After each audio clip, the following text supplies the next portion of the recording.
ওয়াহাবিরা করছে হামলা ওইনা দরবার মুর্শিদপুর, জাতি এখন চিনতে পারছে ওয়াহাবিরা গরু চোর। কথা বলেন ঠিক কিনা? আপনি ফেসবুকে খুলে দেখেন, ওই দরবারে কোনো মাজার নাই, মাদ্রাসার মসজিদ। ওই দরবার থেকে গরু, ছাগল, মহিষ, ঘর থেকে ফ্যান, এরপরে ডেক, দেশি, হাড়ি, পাতিল, হাঁস, মুরগি, এই সবগুলো নিয়ে গেছে। এরপরে আপনার মসজিদের ভিতরে আগুন দিয়েছে। এই মসজিদের ভিতরে কোরআন শরীফ পড়ছে। তাহলে আপনারা কোরআন স্টেজ কায়েম করবেন, আবার এই কোরআনে আপনারা পড়েন, আপনারা কেমন মুসলমান?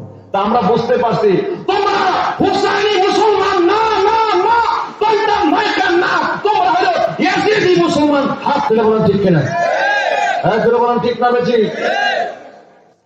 ওয়াহাবিরা করছে হামলা, একটু কইতাম নি নাকি সমস্যা হইব?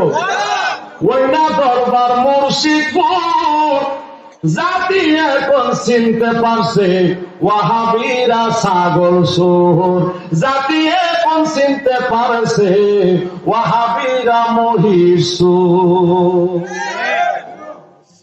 গরু ছাগল নিচে মহিষ, দেখতে লাগে জিন্দা ইবলিশ।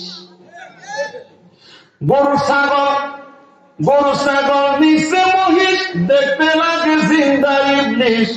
গরুর ভাষা তার চেহারা মিলছে একদম সুরে সুর, জাতি এখন চিনতে পারছে ওয়াহাবিরা গরু চোর, জাতি এখন চিনতে পারছে ওয়াহাবিরা মুরগি চোর। কথা বলেন ঠিক না বেঠিক? আমার ভাইরা বন্ধুরা, গভীর মনোযোগ অন্তরের কান দিয়া শুনেন। আমরা কি